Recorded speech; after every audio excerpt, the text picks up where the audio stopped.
Come gather round children, adults, all. Come to hear the story of procurement. Procurement, driven by economics, politics, but most of all by a search for a capability which the navies needed, but they couldn't afford to not receive. The conception, operation, and conclusion, for now, of the Queen Elizabeth class, possibly the newest type of aircraft carrier to be in service in the world. Yes. I thought I'd finish off the Tuesday videos for the year of the aircraft carrier with the Queen Elizabeth class, the class which has been closest to me in my lifetime. In 1998, when I was 11 years old, this became my dad's fascination. This was going to be the last great big project he was going to be involved in. And he did start doing some consultancy, some chatting with old friends, and getting involved almost from the get-go. And it carried on, and every time there's been a defence review, 2010, 2015, I've been involved at different points. Either helping groups write their submissions in, being put into the various reviews when they allow for open submissions, especially to the House of Commons Defence Committee. I seem to get involved in writing those quite regularly. Or writing submissions myself, or doing other things to try and influence the debate, writing articles. Because there is always so much debate around aircraft carriers. There is always so much misrepresentation about aircraft carriers and misunderstanding about aircraft carriers. They are these massive lightning conductors for all the worry and stress and inter-service rivalry, but also of anyone seeking to make a point and talk about themselves and get an easy sell for an article is to write, oh, the day of the aircraft carrier is over. And you go, well, okay. Yes. Why? Well, look at what happened to the battleship, is usually the answer. Alrighty then. Okay. What was the battleship's defining characteristic? Large guns with long range. Yes. What's the aircraft carrier's defining characteristic? They operate aircraft? Yeah. Do we still need aircraft? Yes. Well then. And it's like when we talk about aircraft and people go, well, small drones are going to take over everything for aircraft in the future. You go, yeah, how small a drone can you build that's going to carry a 2,000-pound bomb at decent enough range? That's not going to be a very small drone. So yes, they might not be crewed aircraft that are taking off from the carrier in the future. They might well be uncrewed aircraft. But as long as you need to physically rearm those aircraft and maintain them, and well, probably that you can do air-to-air refueling, but as long as you need to physically rearm and maintain them, an aircraft carrier is going to be a very useful asset because it's going to allow you to do that wherever you need to do in the world. And the lesson of the 2010 SDSR was, we got rid of carrier strike. Then what do we need almost straight after? Carrier strike and Libya. And we had the issue of aircraft having to literally air-to-air refuel the entire way across Europe, drop their payload, and then fly back. And now you can do that on a strike mission.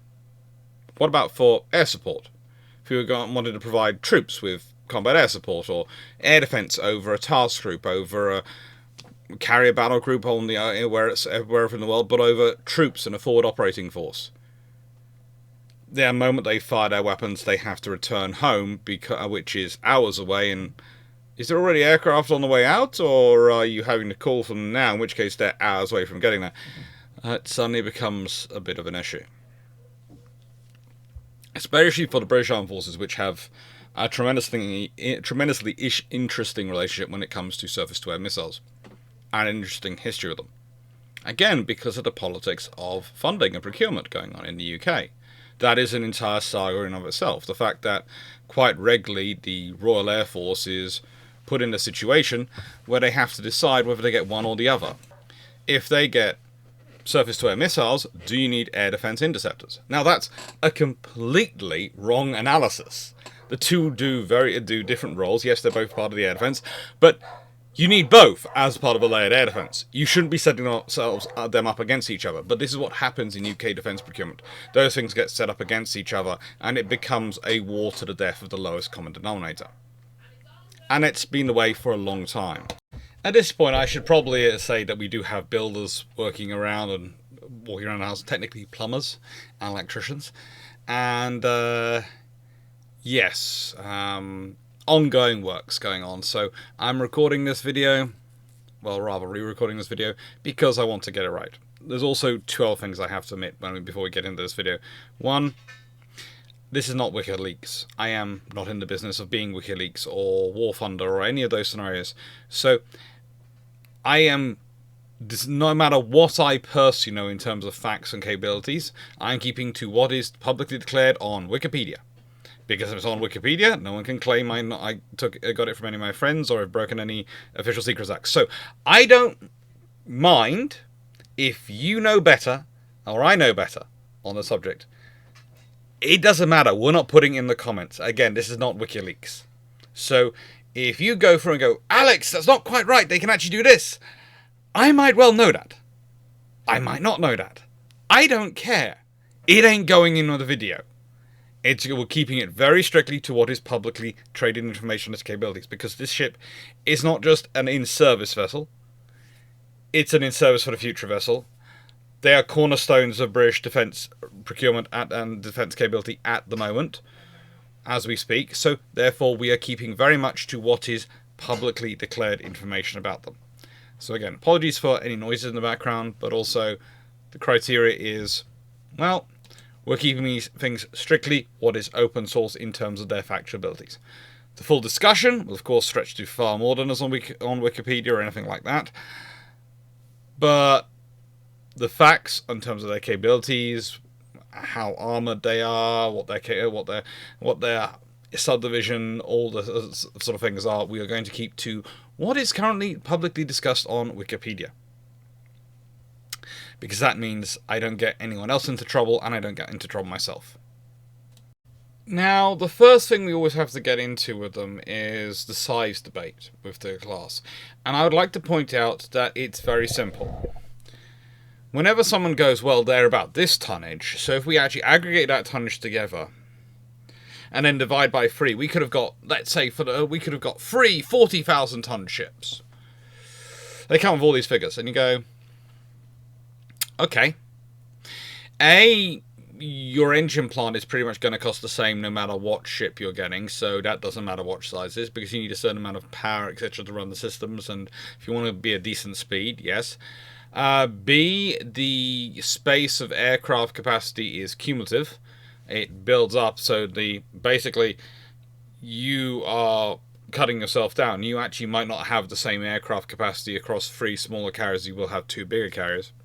But also, the most important thing is to put down is the first political compromise that comes in this design process. There had been studies done. There had been a lot of very expensive studies done by companies using advanced computer software, which told them that you only needed 2 carriers. So the Navy was told they could only have 2 carriers, and that would guarantee the availability of 1. Now, if you do a bit of research into this software, you'll find it's mostly based off the same company, same software, adapted, that is used by logistics companies to work out how big a freight of lorries they need to procure. Now, if you're sitting there going, but Alex, surely that transcribes across? It does to an extent, I suppose. You can work out what you're going to do, etc. But the thing about freight procurement and freight lorry procurement and all these things is usually for the larger companies it's kind of predictable how much work they're going to need. because you take on a contract, you sign up to it for a certain amount of years. You can work out how many runs are in the contract, how many runs would be additional to the contract, etc. And you can start working these things out. The thing is, you can predict in advance, quite to a lot of degree of certainty, exactly what you're going to, and mostly what you're going to need when you're going to need it. And if you're caught short, it's going to be very rare.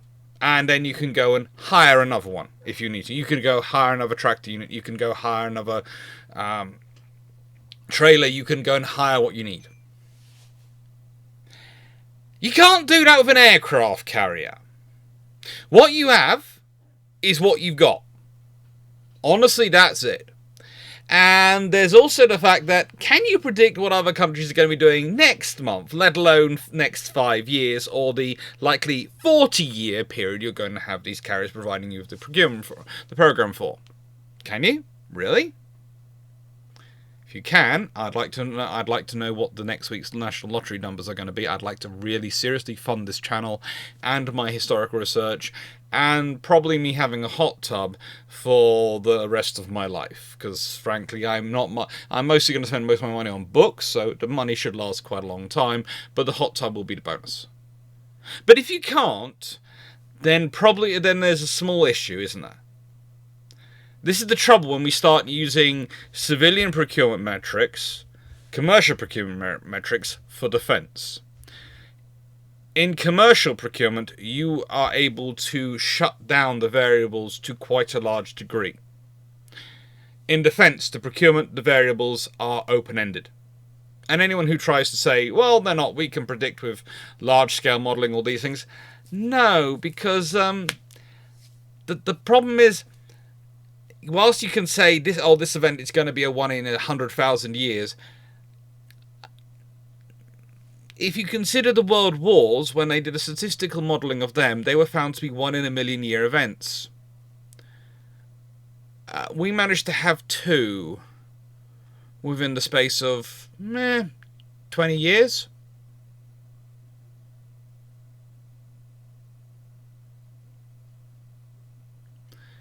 So yes, statistically they're 1 in a million year events for having wars which are going to be so massive they're going to engulf the world.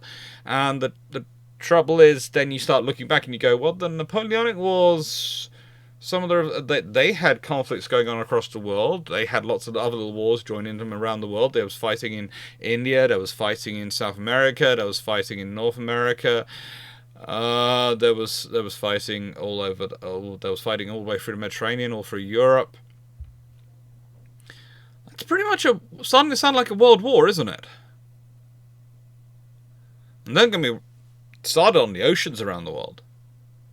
So, yeah, statistically, therefore, we've had maybe 3 world wars in a little over 130 years.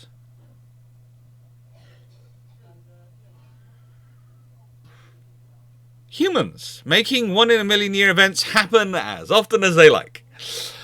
It's fun, but what am I saying in this circumstance? I'm saying that if you're procuring for defense, you probably should be adding on something extra than what you're thinking about when you're procuring for a civilian model. So, we end up with 2 carriers. And there's a whole story around their design. You're probably already looking and going, but Alex, they're Stoffel carriers. This shows the British aren't serious about defence or some rights because of their size was... Well, there are good points for Stoffel, and I'm going to talk about those. I'm also going to talk about the bad points, but I'm also going to talk about today about the decision-making process behind it, because you see, it starts off with the Strategic Defence Review. The SDSR, 1998, when Labour comes to power in 1997, is all about them organising the defence. Realistically, they are talking about the defence dividend still, the peace dividend from the end of the Cold War. They're still talking about wars of choice. They're still talking about the end of history. It's all in the subtext. They're also talking about, the fact that we now have control of the future. There's also programs which you cannot touch in the SDSR. They are programs that cannot be touched. One of the key programs that can't be touched is the Eurofighter program. And nothing can be seen to compete with the Eurofighter program. You might have noticed the first problem there. Okay, nothing can be seen to compete with the Eurofighter program. The other thing, the very strong thing that the RAF are very keen on, is nothing can be there to compete with the Eurofighter replacement program, the Future program, which is what will eventually evolve into Tempest. So, these one is sacrosanct according to the entire Defence Review, and one is sacrosanct for one of the other services. Now, these core factors are already going to be at play when we start to consider the early conceptions of the aircraft carriers and the Queen Elizabeth class and their project. The reason this is the case is because when we talk about politics, normally we think about politics in the national level, what the governments are getting up to, what the international commitments are, but there's also the politics internally in the Ministry of Defence. And all these are factors as we're going through it. Now, one thing the Royal Navy remembered was the CVA-1 saga. And the CVA-1 saga can basically be described as this. Royal Navy wants an aircraft carrier program, and the Royal Air Force wants a strike aircraft. And the Treasury successfully plays them off against each other to such an extent that neither gets what they want. So at this point, that means that the Royal Navy and the Royal Air Force's lesson from this is don't go to war against each other, because the only person who wins is the Treasury. And this is why I get worried every time we see things with... Because honestly, what tends to happen every time you get in these service battles over spending money is that neither wins. The arguments used by one service to disabuse another service and say that system doesn't work are then picked up by the Treasury to go, well, we shouldn't spend money on this. And the arguments used by another service, and it just works both ways. And eventually neither service gets what they want. Neither service gets anything. And this is the point, really, because the Treasury sees its core defence of the UK as to limit the spending of money. Because if government spends less, the tax less, it's supposedly better for the economy. And whilst that is to an extent true, there is also the argument that if you don't spend enough on education, on defence, on infrastructure, on policing, on healthcare, if you're the UK system, you're going to run into some major issues down the line, which are going to cost you a lot more than if you spend a little bit more now. You spend a little bit now, you hopefully don't have to spend a whole lot later. But that's not usually how the Treasury seems to work, and I have a lot of respect for the Treasury because I've worked with them on occasion, but the trouble is they literally are looking out for these things, and if you are making a convincing argument as this system should be procured, they will listen to you. But the trouble is they're also listening to the other services' convincing argument of why that system should be procured, and so, as I said, neither of you gets it, because they're looking out for what is the best interest in what they are supposed to protect in terms of the best interest of the UK, which is taxpayers' money and how much they're spending. So you have to always be careful about these political fights. CVA-1 saga is a good example of where services locked horns, and it didn't work out for either one of them. So that means when we get to the whole saga approaching this class, there's a very interesting other factor going on with the Stovall. Now, short takeoff or vertical launch and recovery system, these systems benefit the F-35B as a selection in terms of the F-35 program. There's the F-35A, which is this land-based strike aircraft. The F-35C, which is the catapult-assisted takeoff and barrel-assisted recovery version, which is for the US Navy's aircraft carriers, which is the normal maritime naval version you think a Navy would go for. But for the Royal Navy, if it goes for the F-35C, that's a long-range strike aircraft. A very long-range, very capable strike aircraft. And the thing is, because it doesn't have enough of a delineated job mission profile from the Eurofighter, in that it's not all able to do vertical launch, it would then start to edge into the Eurofighter program and the Tempest program. It would have become a problem for both the ongoing Eurofighter program and for the future Tempest program, because it would be a competitor to them. And one of the core pieces of the Royal Air Force is that they are a two-jet fleet air force. And there's a reason they want to do that, because what that means is when aircraft first come into service, they are pretty much full of teething problems and all sorts of issues. Middle of life, they reach a apogee where they are pretty darn capable, where you are really flexible and you know how to use them. And then there's a certain point at which you can no longer improve the technology anymore and their capabilities start to degrade. If you have only one type in service, your Air Force's capabilities goes like that. It becomes a sine wave. If you have 2 types, well, then it's slightly more complicated. It's less of a sine wave and there's more of a constant capability.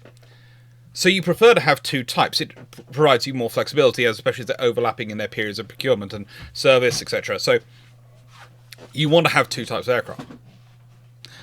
But you need to differentiate between your 2 types of aircraft to be able to justify having them when you're facing off against the Treasury.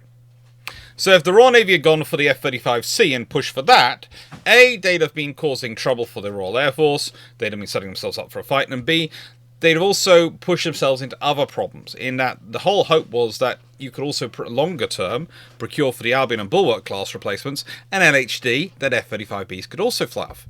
And this would have been a really good idea. So the whole longer term idea for the Royal Navy was, well, we can't get 3 aircraft carriers, we've been told we can only get 2 flight decks. So longer term, we're going to replace Albion and Bulwark. If we can get those to also have flight decks, then we end up with 4 flight decks, and whilst 2 aren't as useful in the strike role as the other 2, and 2 aren't as good in the amphibious assault role as the other 2, with 4 flight decks, we can usually have, we can guarantee 1 at sea available and another one available. That's the whole idea. That's the plan. And if you think about it, when you're putting together a plan of replacing Invincible, Illustrious, Ark Royal, HMS Ocean, Albion and Bulwark long term, and Argus, you're replacing 7 hulls with 4. That seems like a good deal. That seems like a sensible deal. Unfortunately, different governments come in and they change their ideas about what's necessary. But the thing is, the F-35B is procured as part of that. It's part of that overall compromise because it's differential enough from the Eurofighter program that you can procure it as a separate fleet. And it stops it turning into a political battle. Now, someone probably is sitting down there writing, but they are very different aircraft. Why would they be viewed the same? Because they're similar enough that if you're looking at it from a purely accountancy perspective, they do not differentiate enough between the F-35C and the Eurofighter. And it's not just the Eurofighter and Tempest and F-35C. There's also the E-7 Wedgetail program versus the Hawkeye. If you've got a Canabar carrier, you're going to procure Hawkeye. Why are you having a separate AWACS fleet, which is for land-based aircraft? You'd surely procure one pool of the same aircraft.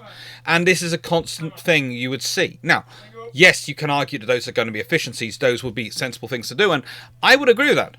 But if you're also going to set up that you're going to turn it into a political fight with the Royal Air Force, where they're going to lose their core belief of what is a criteria to make them a decent service, i.e. having those 2 jet fleets running simultaneously, they're going to turn into a really messy political fight, which both sides are going to be tearing each other apart. And again, the lesson of CVA-1 was no one wins in that circumstance. So you have to compromise. The Royal Navy really wants carriers. And really needs the carriers because you need those flight decks, you need those hangars going around the world. And that's what a carrier is. When we talk about them, as said beginning, when they talk about them changing in terms of their capability, what they exist is to provide support for aircraft. It doesn't matter whether that aircraft is crewed, uncrewed, what it is. What matters is its support for that aircraft. And so this is why we have the F-35B. This is why we've gone for STOVL carriers, because of making decisions to actually get this stuff through. You need to have an agreement. You need to get all the services on side, because they are tri-service acquisitions, especially once you're on the things which are this big. Which is probably one of the reasons why, especially with the loss of HMS Ocean, the Army's been slightly less happy with it, because the Ocean with her Apaches was the big thing that the Army could get into the expeditionary warfare with their Army Air Corps and really demonstrate that. And of course, let's be honest, if you have a choice on a Queen Elizabeth class and you're going to pack an Apache or an F-35, which you're going to put on there? F-35. It's more useful. It's more useful. Which leads us to the Shameless book plug.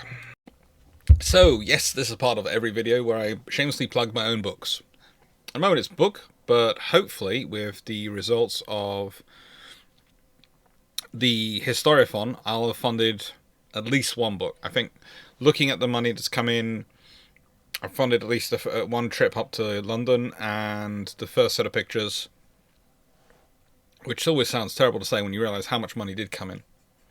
I'm still finalising the figures and working out the actual results, because people are doing, some people have been doing super thanks and things like that, and so it's sort of adding in and making sure I've got it all allocated right and worked out all properly before I sort of think. But I think those things are going to be funded, and That's going to be a really big help. That's going to get that book out. Maybe not March. It might be April by the time it sort of actually gets out. But hopefully it's going to be March because I want it to be a birthday present to myself. But the reason I sort of adding in the maybe April is because then if I do succeed in March, I'm going to be, yay!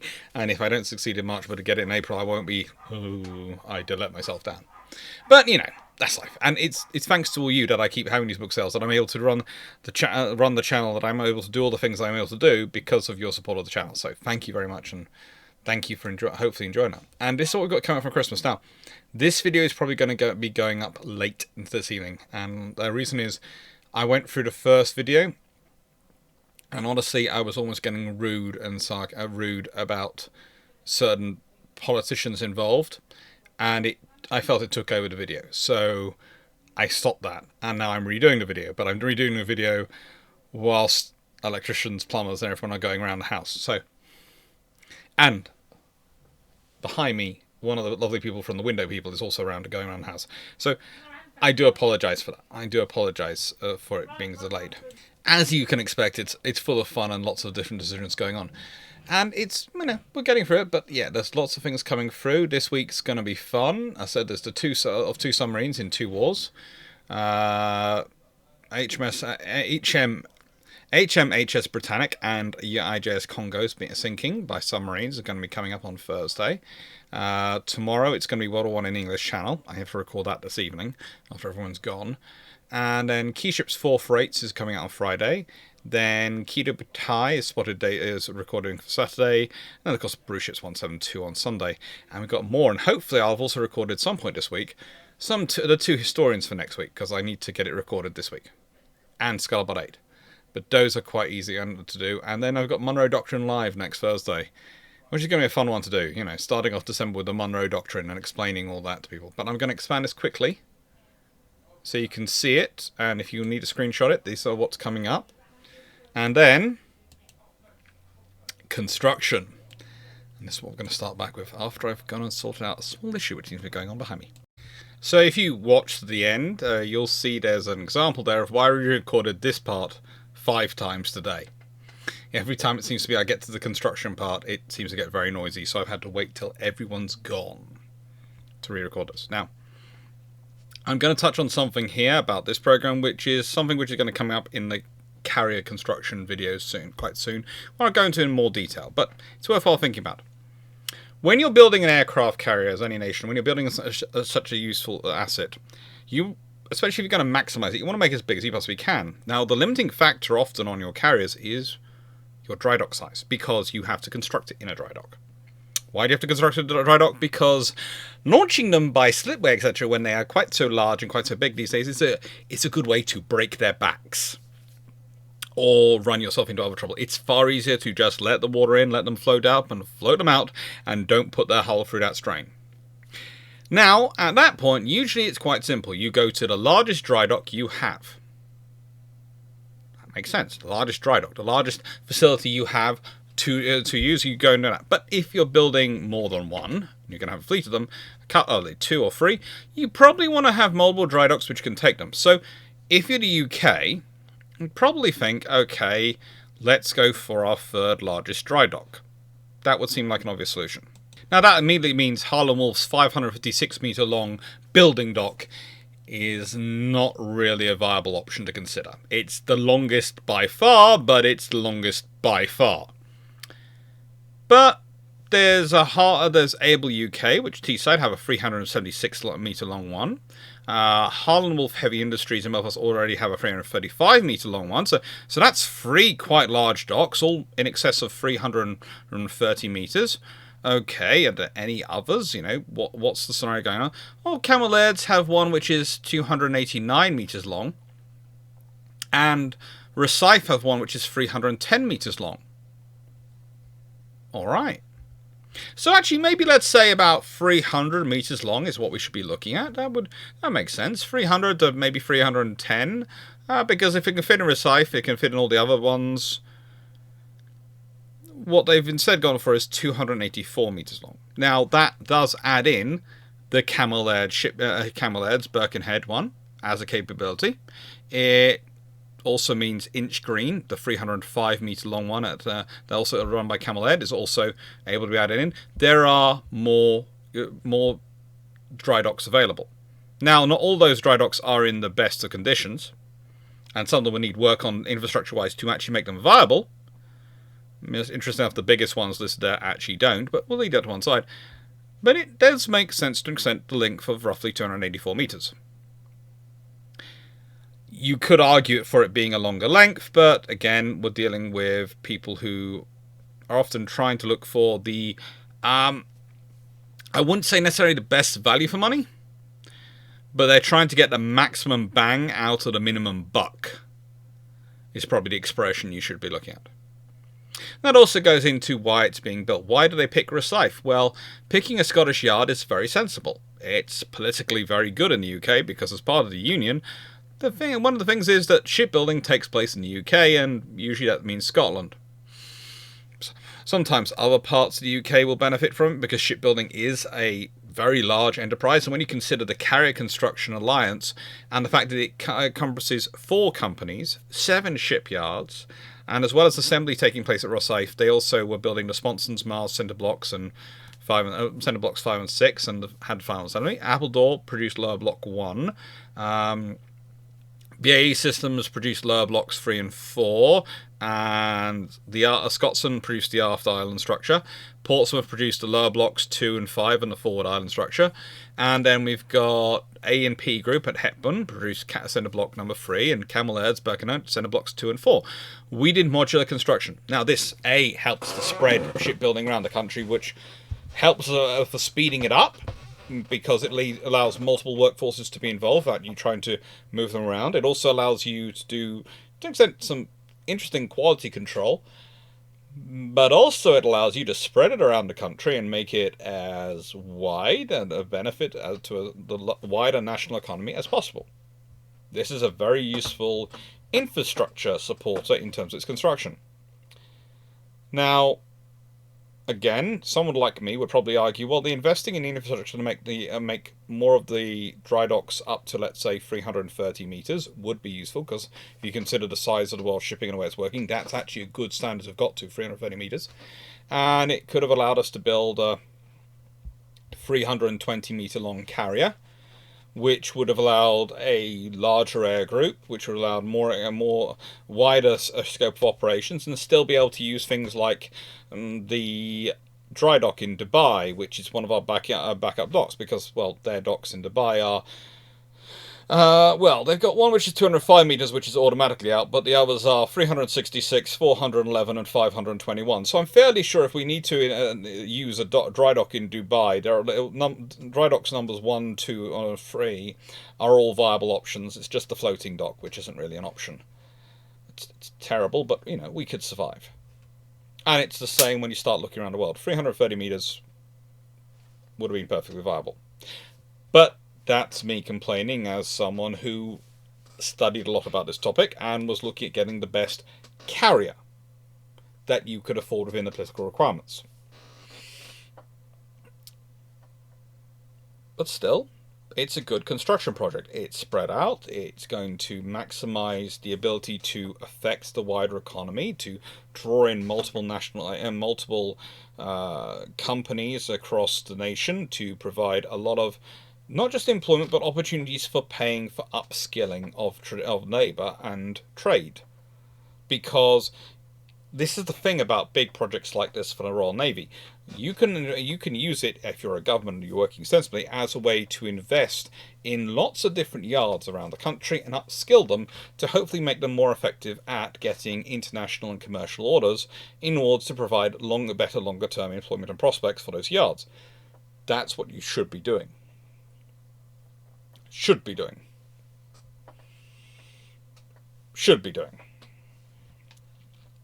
Not always what you achieve doing, but it is what you should be aiming for. And, you know, there are a lot of politics involved in a carrier procurement program. This is an example of it. Construction-wise, could any one of the bigger yards have taken on the job and built it entirely themselves? More than likely they could have done. It would have been complicated, they'd have had to expand, but that's the other problem. If they were going to build these projects, any yard which took it on solo would have had to expand its workforce in a massive bump, which would have all added all sorts of costs onto it, built it all, and then would have to lay off that workforce. So that workforce is going to require higher wages from the get-go, because there's no long-term job prospects. So why are they doing all this training, all these qualifications to do this work to the standard you want to do it, if they're not going to have long-term employment? Whereas if you can spread the construction around all the different yards, well, that means the yards no yard has to do a massive lump of employment and then get rid of people, which again reduces cost overall, but also spreads the training, spreads the wealth. There are politics in it. So then we get to the design and the vitals, and crow's nest here. Merlin Airborne Early Warning. Now, again, you're probably sitting there going, well, Alex, you already mentioned Hawkeye. That would, if you'd gone for Catabar, you'd have gone with Hawkeye. Yes, I would have done. Because that's the best catapult assisted takeoff and barrier assisted recovery system available. You get Hawkeye. If you're getting any system, if you're not buying a national system, you get Hawkeye. And that's useful. But, well, if you are the UK and you're doing this, you can take a lead for Western nations in helicopter-based airborne early warning, which is also potentially a future area of growth for uncrewed airborne early warning, rotary uncrewed systems, etc., doing a similar policy. And that's not necessarily a bad thing, because there are a lot more ships which have the ability to land and take off helicopters or rotary uncrewed assets than have the ability to take off Catabar aircraft via heavy fixed-wing aviation by Catabar. Is this as good? Are these individually as good? No. But if your choices have nothing or have this, you'd prefer to have this. Because it's not bad. It's a 70%, 80% solution. It's not the 100% solution, but it's a 70, 80% solution. It's a lot better than nothing. It's a capable asset. It's not the most capable asset you can have, but that doesn't matter sometimes. And again, politically, it's far more sensible. And also, it keeps the money in the UK. It keeps the procurement within UK jobs and UK roles, which is also something which, for the Royal Navy, for any nation, is politically sensible. Because it's far easier for governments to go, well, if we cut this, it cuts American jobs rather than British jobs. And before anyone complains about that, reverse that round. If you're an American and you're going to go, well, would you prefer the jobs that were cut were British jobs or American jobs if you're buying equipment? You'd cut the program which cuts British jobs, because it's a national procurement, especially in defence terms, should always be your nation first, from both a security perspective and from a national benefits perspective.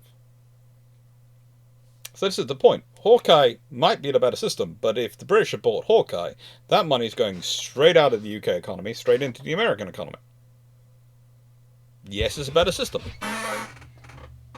But is it good enough? Is it enough of improvement to justify A, making the carriers entirely Catabar, and then running into the other political risks, as I've talked about, that you're going to end up with a fight with the Royal Air Force, and B, that you can justify all that money going out of the UK economy, if you're trying to make the case for the politicians to spend the money in the first place, in a period when they believe wars are wars of choice, and that no one's ever going to start a war on them unless they choose to start, unless they are responding to something someone else has done. Now, the whole system, again, when we start looking through the capabilities of these ships, is interesting. They have quite a capable unit. They have 284 meters of length. They displace up to 72,000 short tons, 64,000 long tons, 65,000 tons, depending on what you want to say. And I would say all those figures are very round and perfect. Very round and perfect. Length is 284 meters. Beam, 39 meters at the waterline, 73 meters overall. So again, if your dry dock is capable of doing 93 meters or so beam, it could certainly take it. But let's be honest, with the way the ship's shaped, you can often fit it in some dry docks without worrying too much about it. It's already going to be peering over the edges of the dry dock even without it being a full, so it doesn't matter if they can't fit it necessarily at its maximum beam inside the dry dock. Draft 11 meters. Decks, they've got 16,000 meters squared of 9 decks, spread on 9 decks beneath flight deck with hangar covering the centerpiece of the 2 decks. That's without the islands. That's a lot of square footage. They are powered by 2 Rolls-Royce Marine Trent MT30, 36 megawatt gas turbine engines, 2 Wärtsilä 16 V38, and 2 12 V38. Now, there was quite a debate over that. There were quite a lot of very interesting parties who put forward the idea of why the frigate are we not just going for 4 16 V38s? I.e., why are we not going for the common just 4 same diesel engines? And there's a few people who even put forward the argument of why are we not having a third Trent engine in there? Again, the idea was put forward, well, if you have a third Trent, you can do a lot of things. If one goes down, if you need to replace one underway, you've still got 2 to give you power and keep you moving. And it's the same with the 4 big diesels, but they went with the way they did. Total in of everything is 118 megawatts. 118 megawatts of power. It's useful. Now, they are used for integrated electric propulsion. There are 4 GE advanced General Electric power conversion advanced induction motors and VDM 25,000 drives, which supply 2 shafts which are fitted with fixed pitch propellers. Again, there were arguments and debates over this, and one of the interesting things is when you start to look at the slightly longer designs, i.e. the ones which are in excess of 300 meters, up to 310 or 315 meters, or even slightly longer than that, they usually did have a third shaft. Again, arguments were made on the size of the ships and etc. They only need 2 shafts, but as we've seen from practical experience, while simulations might say that, Prince of Wales has had issues with a leaky shaft and all sorts of things which have been sorted out. Again, you expect teething troubles. These are ships that are going to have a 40-year service life. They are thousands of systems working together. Things are going to go wrong. You hope they don't. You hope you put in enough quality control, you have everything enough perfectly to do it. But considering they're assembled by humans, they're not going to be perfect. It's always going to be a slight margin of error and a slight issue of things. Now, I will then get into this, and I'll be very precise with this. Speed is officially in excess of 25 knots. Someone has admitted they've been officially tested up to 32 knots. So, in excess of 25 knots and officially tested to 32 knots. If you believe either of those figures are the top speed of these carriers,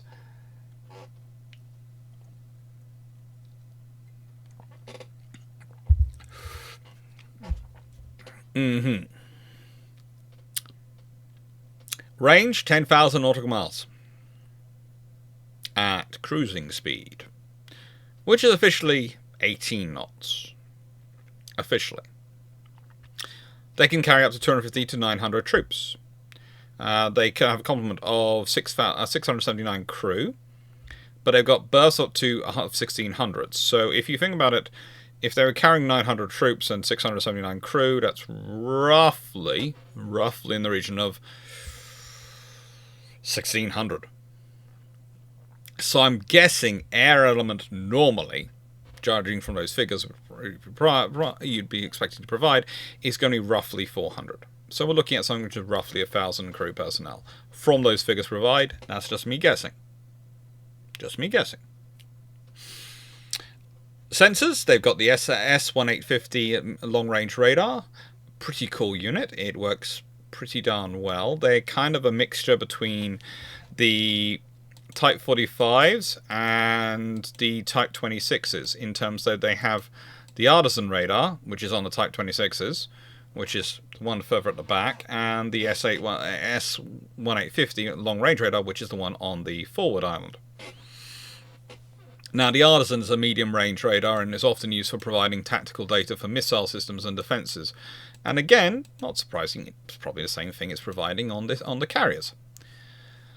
And they also have the Ultra Electronic Series 2500 electro-optical sensor system, which is basically exactly what it says on the tin, and a glide path camera, which is added on the sensors and processing systems, which is pretty standard for most carriers. Armament, three phalanx close-in weapon systems, 4 30mm DS-30M Mark II guns, fitted for but not with. That lovely phrase. They used to have six miniguns, but they were retired in 2023 and replaced by 50 cal heavy machine gun, Browning heavy machine guns, which is, I like the minigun. I like the Browning a bit more. It's got a bit more chunker in it, a bit more chunker when you're firing. Those who know will know what I'm saying. Who understand will know what I'm saying, and those who don't, you probably don't need to worry about it. Aircraft carried usually 40. Please note I'm usually saying 40. There are debates of how high an air group they can get up to. My rough back of a packet analysis would say if you include standard operating procedures for aircraft in the air, plus potentially a bit of deck parking, you can probably be looking in certain scenarios of higher than that by a margin. But in peacetime, where they're usually going to be supposed to be carrying up to 24 Lightnings and probably a maximum of 18 Merlins in their configuration, in their various configurations of ASW, troop transport, and airborne early warning. That's HM2, HC4, and Crow's Nest. I wouldn't be surprised if roughly 42 aircraft they're usually packing. The thing is, they can take up to 36 Lightning, and I wouldn't be surprised if they can take slightly more than that in terms of helicopters aboard as well, if they're operating with full strength than the 18 I would reckon they'd normally be aiming for. But you have to remember there are other issues as well with it as the system design it, because the British have come with the idea of using their Royal Fleet Auxiliaries, and this was part of the system, because in 1998 they come up with a full fleet program. And the idea was the Royal Fleet Auxiliaries, which have usually very large hangars, would also take part in providing the Merlins, the heavy aviation helicopter support for anti-submarine warfare in the Antarctic group, and provide extra facilities for that. Which is a really good idea, as long as you have the RFAs and the helicopters to make use of them.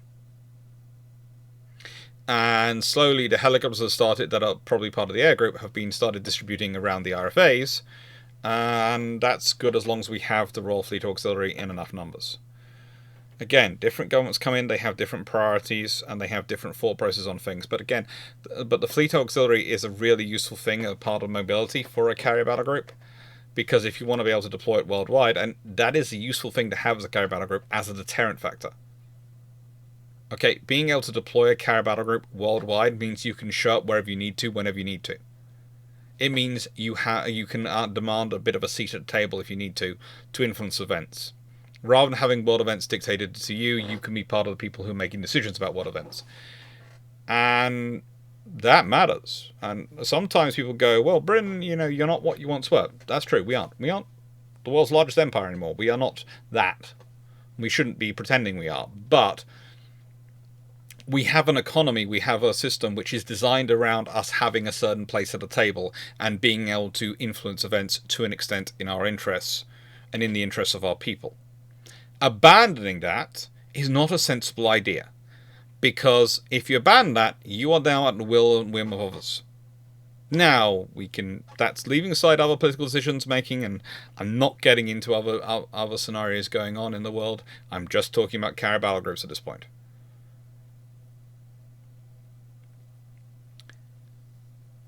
Now, if we consider the aviation facilities, you have a 12 degree ski ramp, you have a hangar deck, which is 155 by 34 by 7 meters.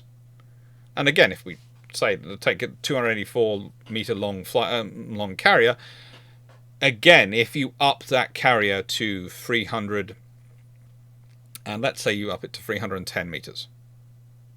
310 meters. Let's keep with that one, because I just did a recording where I worked out 3 different figures, and it was fun. Now, 310 meters extra longer. What are you going to do about the beam? Well, you're not going to do much about the beam. You could always widen that, but there is no real point in widening anything less than 12 meters, because the width of an F-35B is 11 meters, and you've got it at the hangar deck already at 34 meters wide, which is 3 F-35s across plus a meter walkway. That's literally how you worked it out. So, whilst I would like to add an extra meter to it, and probably you could with the way you can structure things now with all that extra length, that's not going to increase your aircraft capacity dramatically. You're still going to have those 3 rows of aircraft. But let's do that anyway. Let's make them 35 meters, the hangar 35 meters. And if we consider likelihood, you could do it by purely 26 meters, but probably it's going to be 30 meters. Now, if you consider what does that add on, well, a meter's not much, extra is not going to help much, but when you start to think about how the aircraft slots in together, and you consider what 30 meters extra length would do, 15 meter long aircraft, the fact that you can flip them across, and you're going to have that little bit of extra nudging space, would probably be talking about an extra 6, maybe even slightly more F-35s could be carried in the hangar. And that can be an extra capacity increase. That's going to be an extra utility, extra aircraft which can be maintained. It's also going to have more flight deck and more space on top of deck. Those are all things which you consider, but they didn't go for that. They decided not to. And that's the very real thing you start working through. So you start thinking, going, okay, well, hang on, Alex, if that's an extra 6, what would be an extra 12 requirement? That's going to require an extra roughly 60 meters length. If you want to do that. That will take you up to roughly 340 meters. And at that point, you get into a whole debate about nuclear power. In fact, you probably have it about the Queen Elizabeth class. Why don't they have nuclear power? Well, in simple terms, there's the number of yards we have in the UK, which are the number of yards and facilities we have which are capable of taking nuclear vessels. We have the fact that whilst we have quite a well-developed civilian nuclear industry, we have our naval nuclear industry is entirely focused on submarines. So we would have to work out an entirely new plant design. We'd either have to build a licensed version of the American plant design, or have to build Rolls-Royce would have to be commissioned to develop a new plant design. And if you're going for the realities of nuclear power, there's lots of nations around the world who don't like nuclear ships turning up on their doorsteps. Now, this will limit the French are prepared to pay for the Charles de Gaulle, but the British didn't want to.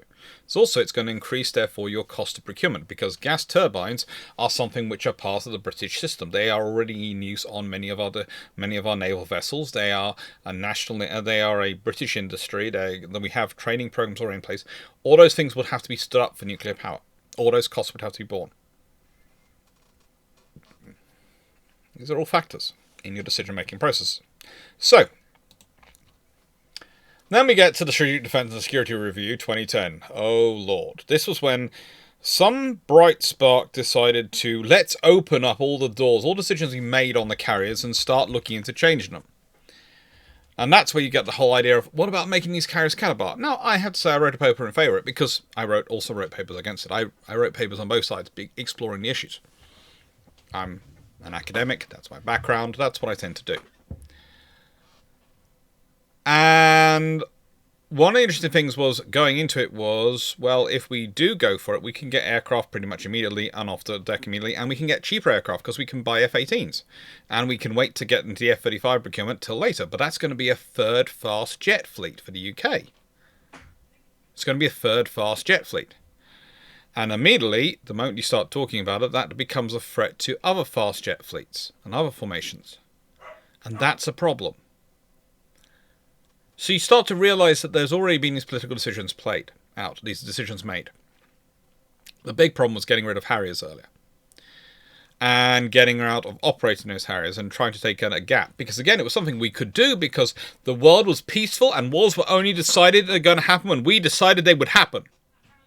Unfortunately, that didn't happen. That wasn't the case. The case is, Libya happened. There was the whole Arab Spring. And there have been things non-stop since 2010 which have reminded us how little control we have over world events. And anyone has over world events in reality. If someone's going to cause trouble, if there is going to be an uprising, it's going to happen. Whether it's in your interest or not. Whether you say yes, I'm ready for this or not, it's going to happen. And in many ways, you could argue a lot of the thinking which has gone in, a lot of the decision-making process which has gone into the 1998 SDSR and every single other review since up to about 2015 has been invalidated. And I would agree. But there's a lot of stuff which hasn't been invalidated. Aircraft carriers are useful. They're useful because they are mobile, hangar, and airfield facilities, and unless you want to build and secure those in every single lots of different countries around the world, and make sure you've got ironclad basing agreements, which mean that whenever there's an operational requirement, you can use them, no matter what that country's internal politics might be saying. You can use them. You can go in and ride roughshod over their government and go, no, we need to use this base. Well, if you're plugged into the global economy as much as Britain is, in terms of our dependence on service economy being dependent on goods being moved around the world and the freedom of movement of those goods and the freedom of the internet around the world, and that goes by the world, about 90% of that of traffic, internet traffic, and 99% of that goods traffic pretty much goes by sea, you need something to go and reach it. Or you are in a situation where if the world hiccups, you get a cold, and you have no way of treating that cold. You just have to bear with it until the world stops hiccuping. And sadly, that's not a good idea for a country which is as dependent on it as we are. You know, you can argue that Britain managed to cause itself a lot of troubles in the late 70s, early 80s, and even in parts of the 90s because of this situation they found themselves in, because of the situation we put ourselves into with our defence procurement. Because as important as Europe is, and Europe is important to Europe, to British security, you have to consider that, the world is just as important. And that's the difficulty. People try and often make the case of it's either got to be the whole about the world or all about Europe, and we can't do both. And that's really a false dichotomy, because every time we've tried to be one or the other, we've been in trouble. We have to do both. We don't get the choice. We are a globally connected nation. Britain is. That's the situation. That's our economy. When people go, our economy these days is the service sector. It's all based on London. London's the money that keeps the British economy going. Yes, exactly. Service sector. Which is dependent upon global trade and the global economy moving around. So if the global economy gets an issue, what suffers most? Oh, it's going to be London. It's going to be New York. It's going to be the huge financial centres. And when you consider Britain is as financially dependent upon London as it is, that's a problem. But we also have European security as part of our framework. So you cannot get into this false dichotomy of picking one or the other. Great thing about aircraft carriers, great thing about the Royal Navy is it's useful for both. The same facilities which can assist you with going around the world can also assist you with supporting Europe by, in the NATO sense, making sure that the sea lanes are okay for the US troops to come across in a NATO war, securing the reinforcement of Norway and the northern flank of Europe, and helping with those other operations up there. It can also go around the world where you need to be. This is the other point I tend to make when people talk about this. They go, well, actually, if you start making physical bases around the world, those are expenses which are constant expenses you have to maintain and draw, and the money goes entirely out of your economy to fund those bases. So for the Air Force, for the Army around the world. So the Air Force and the Army should be orientated around Britain and Europe, and they should, because those are far closer to the UK to sustain, and they should probably be, prepared to be expeditionary and rough it when they're deployed around the world, rather than having major bases. But the Navy, the great thing about them is the ships can be sent out, and then they might do a little bit of a check if they're out there far enough, but if anything major, they come home. The money's kept in the UK. It comes back to the UK. So from an economic point of view, for a medium power, a navy is a very sensible measure of global reach and a measure of global interaction capability. That's the case I'd make anyway. Now, the service entry of these ships is always particularly interesting because there's a mock-up of an F-35B there, and that's basically tells you everything you need to know. The trouble is, even by delaying them and paying for pretty much a third carrier, you still have them coming into service before the F-35Bs were available in numbers, and the F-35Bs still aren't available in numbers because of the way the lots have been constructed and because of the way the British government has decided to procure in lots. There are advantages to waiting for later in production aircraft, because usually you're going to have to do less modifications to those aircraft after getting them, because there are improvements constantly coming in, especially in early generations of aircraft, as they're going through their development phase. That is a fact of life, and that is something to consider. But there's also a problem in procuring a carrier and going, well, we don't need to have more than token aircraft for a while, because, there's going to be no problems in the world. We can just, slowly procure them. And that's an issue. I'd also say that one of the ideas that have been considered is that both the Royal Navy and the Royal Air Force would operate 2 squadrons of F-35s, and it would be completely joint force.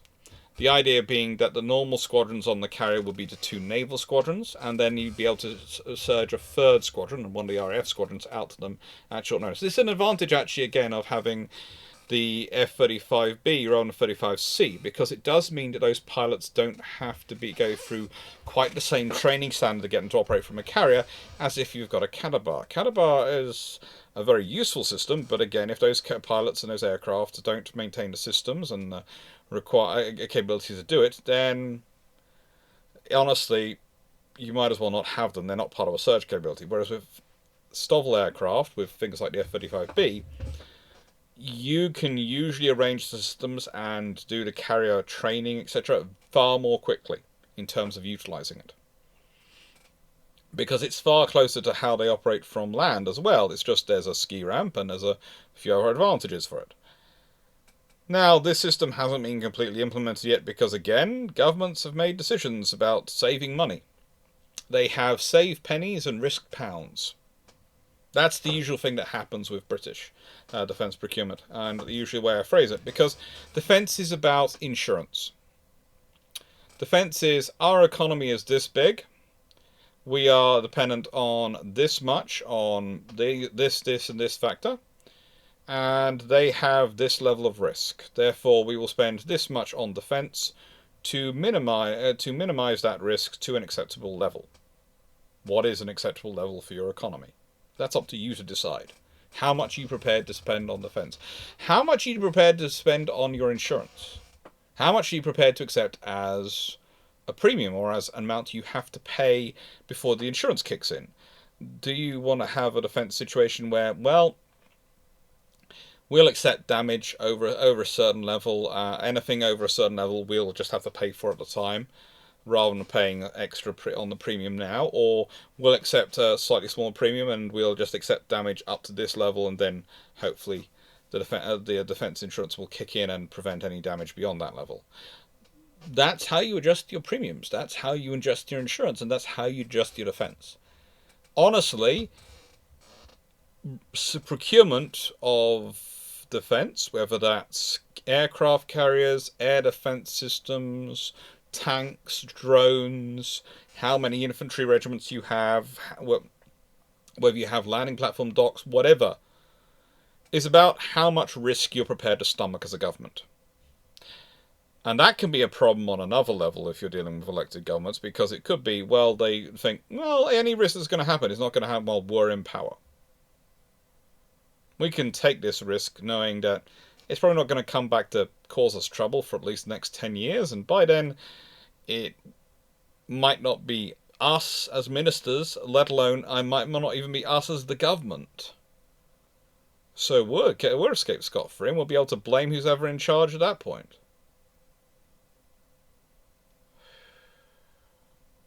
And I'd love to say that's never been a thought process, but that is part of the acceptable risk. Is it personal risk to them as a minister, to their political career, to the Prime Minister in terms of their immediate legacy? Because again, if you look at the Falklands War, A lot tends to be blamed at Margaret Thatcher, but you have to look at the governments beforehand which made decisions. Because honestly, you can take the Falklands War back to the Carrier decision, the No East Suez decision, in the 1960s, long before she's in power.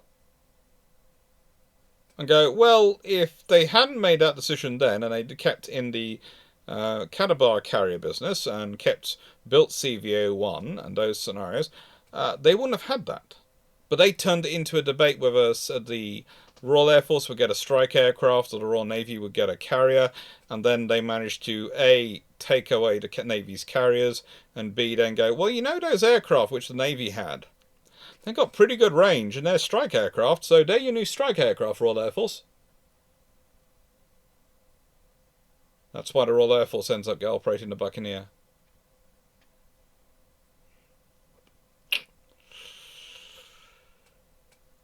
History is a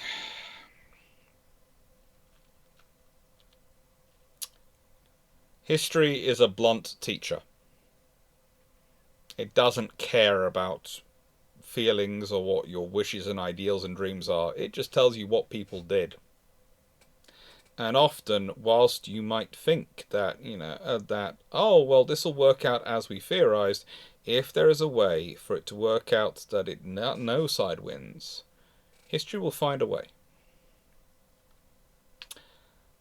From the moment the Queen Elizabeth class have entered service, there have been people who have been decrying them and saying their time's over. They're not. They are perfectly viable assets. Are they 100% solutions? No. But are they solid 85% solutions to pretty much all the problems you need and you can use a carrier for? Things you can use and actually use an aircraft carrier to do? Yeah. They are solid 85%ers. And what's wrong with having that? 85% is still a first class honours degree. Still an A star.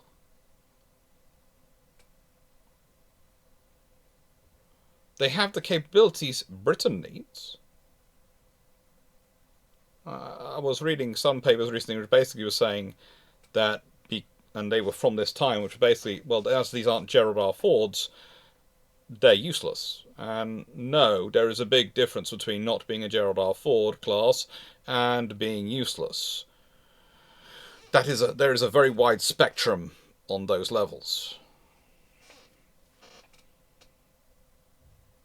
It's a good, solid design. The other problem, though, with their service entry and with their global deployments has been, though, that it's revealed the ongoing issue the British have with escort numbers. And I'm not talking about people you hire for their personal company. I'm talking about destroyers and frigates. These have been in almost constant decline for roughly 70 years. I'd say the last time they had a bit of a boost was in the 1950s. And even then, they've been in constant decline ever since. And the argument is often, well, these ships are going to be far more capable than their predecessors. I should hope so. But the threats they're likely to face are going to be more capable than their predecessors. So they should be more capable. But usually the argument goes somewhere along the lines of, well, these are far more capable than their predecessors, so we don't need as many. Why not? Do we need to be in less places in the world at the same time? Well, no. Okay. Well, then we need more. And the other issue the British have had is with the aircraft carriers being so useful for diplomatic signalling, and with there being so many recent conflicts, the whole idea had been that there'd be one carrier active and the other carrier in reserve or in refit at any one point. But Britain has pretty much had to keep both carriers going almost constantly for diplomatic signalling. This is where the shortage of F-35Bs has really been a royal pain in the... Because when you want to do a signal to someone of a certain power level as a nation, you don't have anything better to deploy than an aircraft carrier. Sending a sternly worded note, just don't cut it. Telling them you're going to deploy drones, they're effective, but they're not really. They're not going to worry about that too much. No, an aircraft carrier is a political statement. It's you've deployed a major asset with a carrier battle group around it. But the trouble is, realistically, that carrier battle group should probably be about 4 frigates and 3 destroyers at the base point, i.e. 4 anti-submarine warfare assets and 3 area air defense assets at its base point, plus fleet auxiliaries and probably a nuclear attack sub. Because it's the whole layer of layers and system of systems of the carrier battle group, how that whole force works together, that is the important, crucial capability. The trouble is, previous governments have had such bright ideas as fitting 4 not with for various ships, reducing the order of Type 45 destroyers from 12 to 9 and then 6. And by the way, that was the same government which decided to order the 2 large carriers, which are what you do need. As I said, if you're only going to order 2, you order the 2 biggest ones you can get, politically. And it's a political decision. But the global deployments have been important. Pretty much at the moment, due to the impacts of the war on terror and other issues which have affected maintenance schedules and work schedules, there is an argument that when we look at the reality of their operations, the British, French and American navies are running as one carrier force. In that between them they have X number of carriers, aircraft carriers that are full strike ships, and they guarantee to maintain carriers in certain places in the world. You will have one in the North Atlantic, one in the Mediterranean, one sitting in the Indian Ocean, and one sitting in the Pacific at any one time. Now, if you consider to guarantee a carrier in those capabilities, you will need at least 16 units. Because to guarantee a vessel at sea at all times, you need 4. That's the same rule as you do with ballistic missile submarines. That's why you have 4 of those. You guarantee a submarine at sea. To guarantee a carrier on station, and there are 4 places in the world, you need at least 16. If you start looking at what the Americans are operating, roughly 11 nuclear carriers, plus 2 aircraft carriers, which are, or rather 2 LHDs, America class, which are in pretty much strike configuration, or at least were, with F-35Bs, the French Charles de Gaulle, and the 2 British carriers, you suddenly find yourself looking at how many aircraft carriers? Oh, 16. Across 3 navies.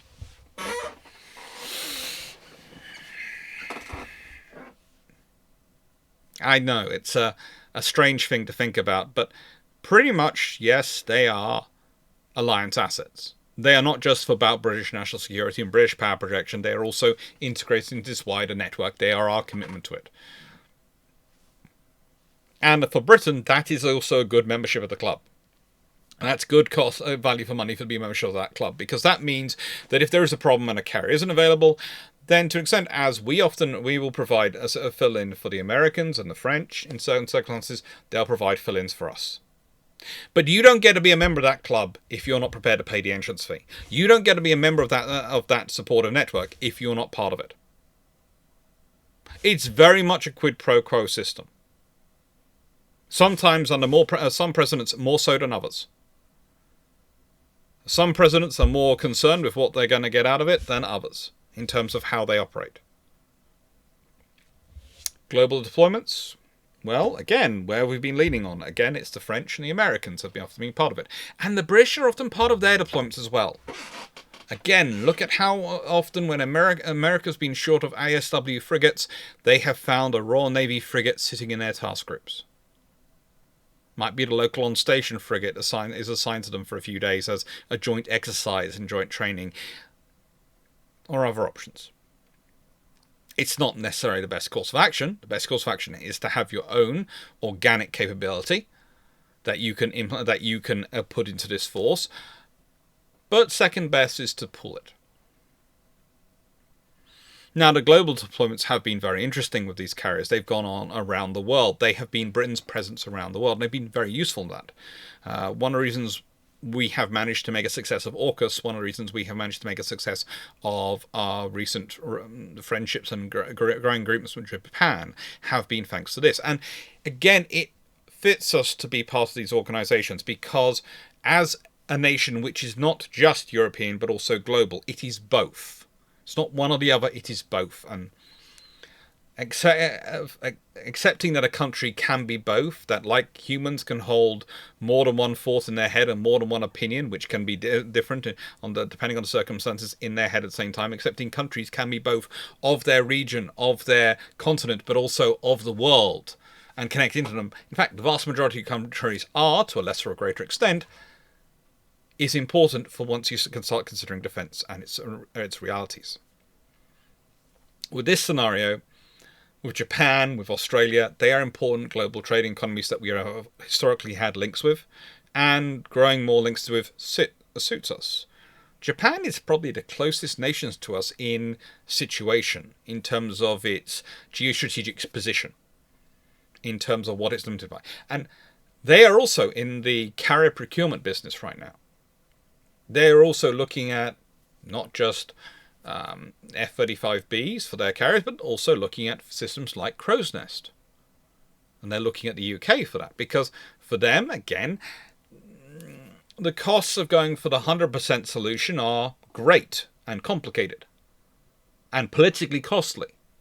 The costs of going for the 85% solution, it's going to provide enough capability. And if you are providing something as into that wider network, then if you have a situation which requires the 100% solution, that means you're probably in a major conflict and you're probably dealing with the whole network being alongside, in which case you'll slot into the wider task force, the wider fleet, maybe Strike Fleet Atlantic or Strike Fleet Pacific.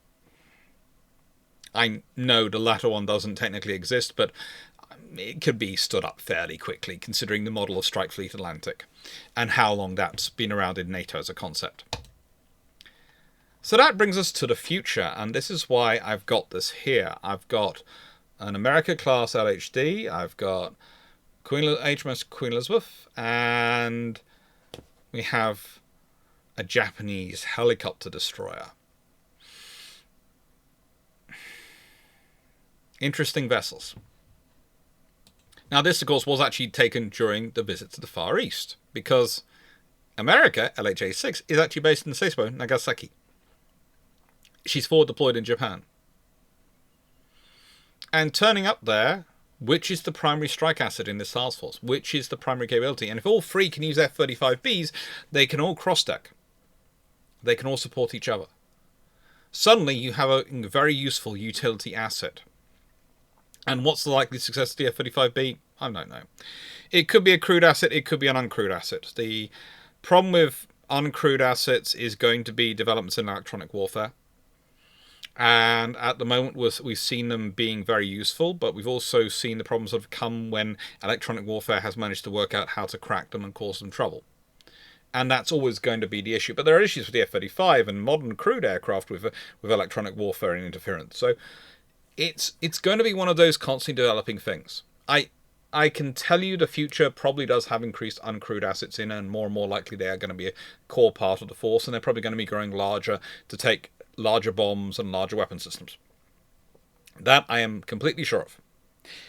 How long it's going to take there, though, to get there, that's something I'm less sure of.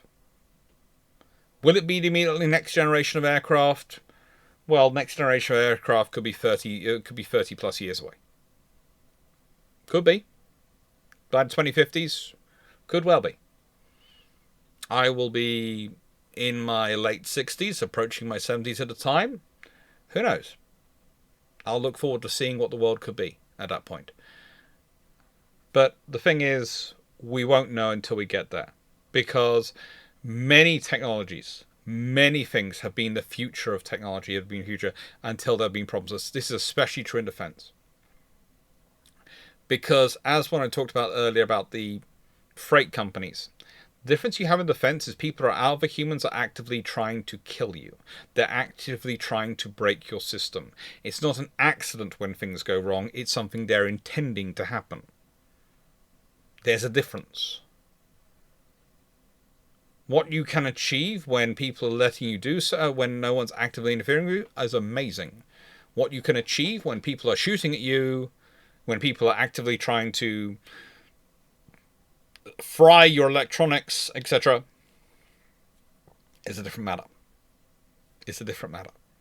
And it's something you have to think through and you have to deal with.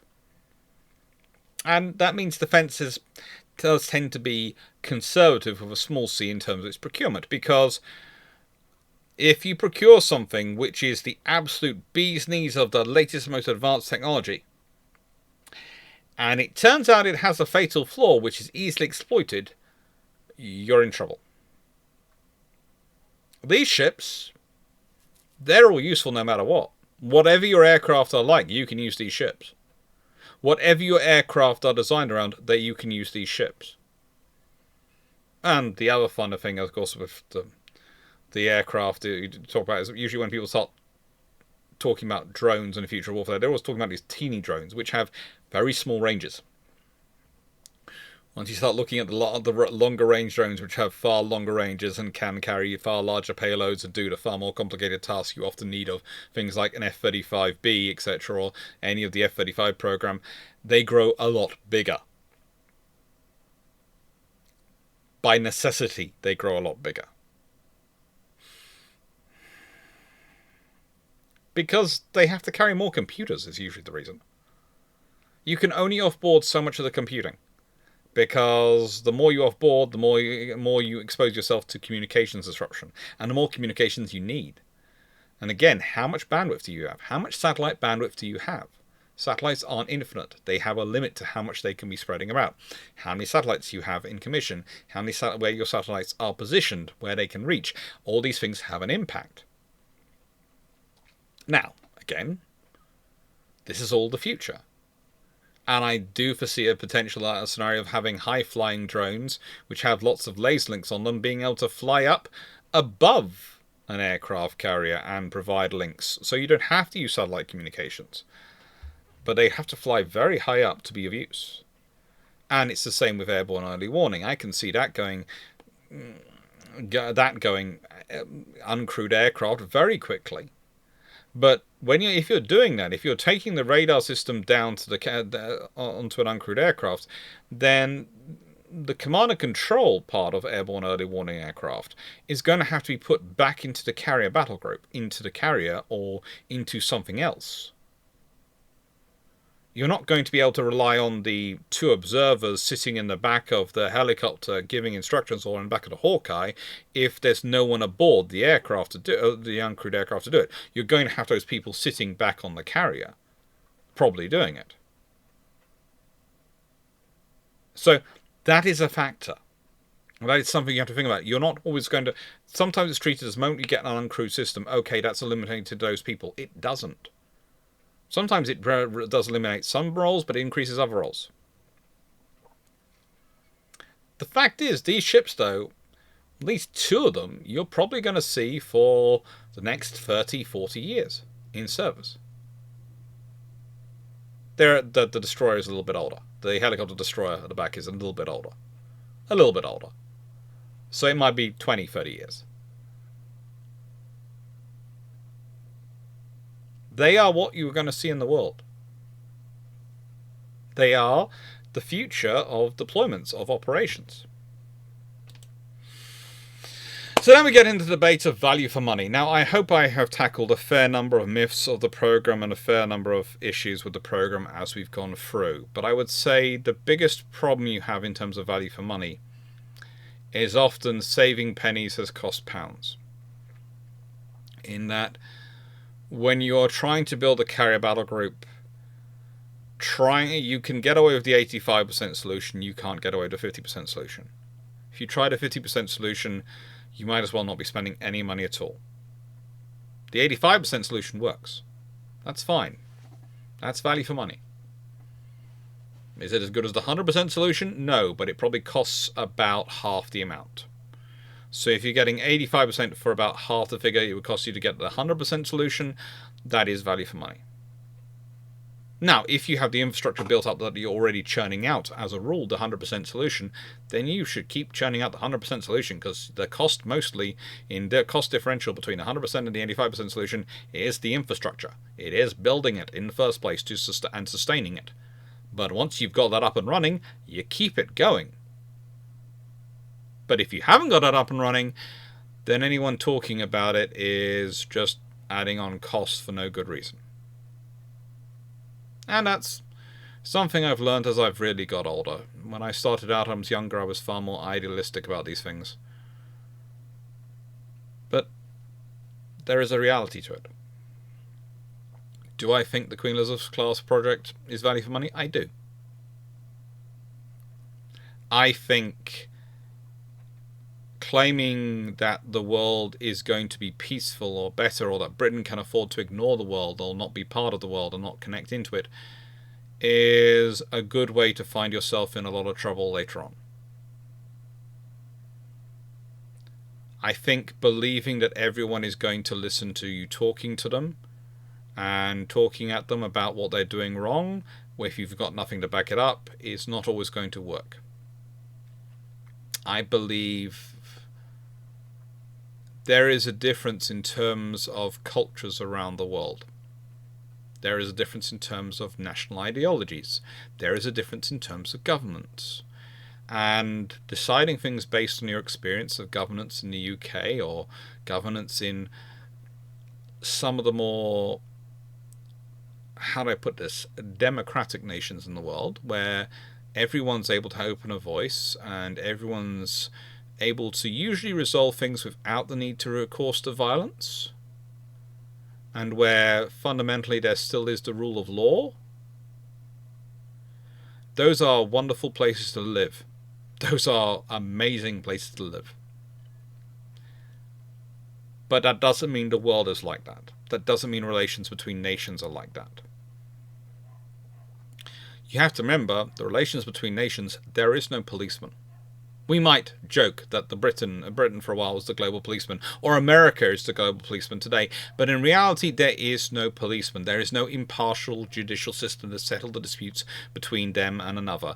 If they don't want to listen to it, they don't want to abide by it, they don't have to. If they have the might to ignore it, no one's going to force them unless other people are prepared to go to war over it. It's a kind of collective rule. It's anarchy in a way, in that you are only really, the laws that apply to you are those which you choose to apply to yourself, or which others are prepared to force on you.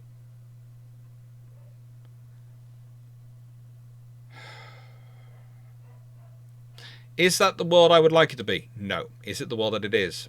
Yes. Yes, it is. And that's what we have to deal with. So that being said, I usually end my videos with a question, and I'm not going to change this habit now. And the question I'd like you to think about is, I've talked a lot about the Queen Elizabeth being an 85% and political solution. Now, alongside them, we've got the Type 83 project coming through, which is going to replace the Type 45s in the UK.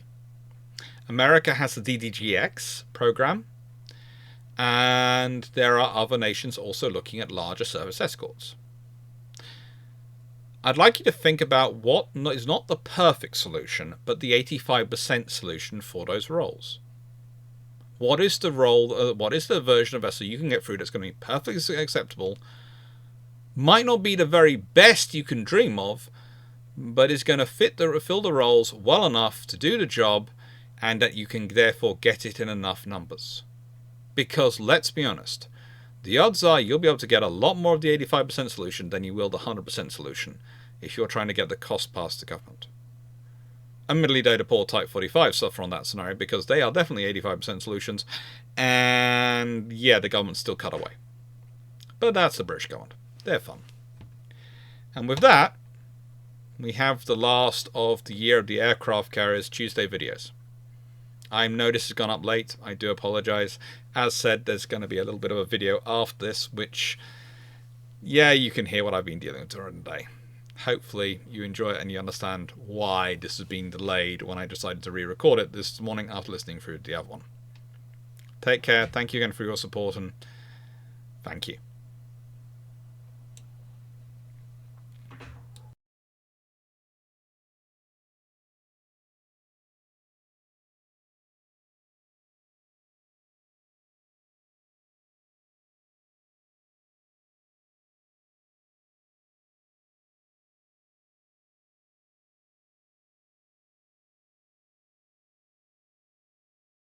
Now, of course, one of the major criteria is when you're designing and your aircraft carrier systems and working out what kind of aircraft carrier you want is dry docks. You need them. You need to build a carrier this size in a dry dock. You're not going to be launching off a slipway, etc. Floating it off is going to be a nightmare and a good way to damage your hull. So what you need to do is have a decent dry dock, but you also need to have those dry docks for servicing. So that defines to the extent some of the length you can build into your aircraft carrier too. How long, how big your aircraft carrier can be. You don't want to necessarily build it to the biggest dry dock you have in your country, because if you do that, then there's only one dry dock you can use unless you put money into investing into other infrastructure. Now, that would be the sensible long-term thing to do, but we're talking about British governments. Unfortunately, sensible long-term thinking is not something they've been doing for about the last 110-ish years. I don't think it's going to change now. But again, the Royal Navy's carriers are 280 metres long. Not precisely, but roughly a little bit over 280 metres long. I'll get into their precise details as we go along. Now, they are built in Rosyth. That's where they are assembled, and these are the yards which are used in their assembly. Rosyth has 3 dry docks. It has one which is 310 metres, and 2 which are 261 metres long. Now, to me, that's an interesting thing, because we've already gone for 280 metres, so it's longer than 2 of them there, but it's okay to fit in one. Then we look through the rest of the British yards, and you can find there's Camel Air, it's a 305 metre long one at Greenock in Inch Green. You find Harland Wolff has a 335 metre long one. And at Able, UK, in Teesside, has a 376 metre long one. And also Harland Wolff, also in Belfast, has a building dock, which is 556 metres long. And there are various other facilities there. And there's also, Camel Air also have another one in Birkenhead, which is 289 metres long. So there's plenty going around which can take them, and there's actually even more if you consider some of the infrastructure which is being built over in the time they've been constructed. There was, let's say, King George V docks, etc., in Southampton. All these dry docks which were long enough to actually have built something actually longer than the Queen Elizabeth class. So again, you have to ask yourself the question, was Britain really maximising its capabilities? And it's a case of, they probably are, because with the dry dock facility at Rosyth, sorry about that. The dry dock facility at Rosyth, the problem isn't necessarily how big the dock facility is. It's also how big in terms of ships you can get in and out of it, and how you can get through the facility, because it's quite a limited entrance. But it needed to be built in Rosyth because that was a key spot for political reasons. For it to be built in Scotland. And that's a key part of the commitment of the UK as part of maintaining the Union, is that the shipbuilding for the Navy takes place mostly in Scotland. And all the shipbuilding takes place in the UK. The one example where they didn't, which was some tankers they built in Korea, caused a huge furore. So now it's all all guaranteed to be built in the UK, even the Fleet Auxiliary. And this means, in actual terms, that the Royal Navy spent a lot of time working out how to spread out the construction. Luckily, there were lots of yards available, so you can actually speed up the production and get it built quite quickly by building it in blocks and sections across different yards and then assembling it. Now, this was a good way of spreading out the workload and also spreading out the constituencies and other things which were connected to it to make sure that it was actually built. But it's also adds complexity and adds cost, which, when you add on to the fact the programme that, due to political decisions, delays being built into it, etc., to delay their service entry because they didn't want to pay the cost of running them, they actually end up paying enough to build a little over 3 of them. We got 2 paid for free, pretty much, because of the situation that was put in by the various political calculations going on. It was cheaper to delay their construction than have them into service, and then have to be faced with the decision of, well, we bring these new carriers into service, but the F-35 is not ready, and we're getting rid of the Harriers, so they're going to be useless, and all those issues. It was just a problem. So what they eventually decide is, once they build them, where we're going to assemble them. And this is why several people, including myself, usually complain they could have been a bit bigger.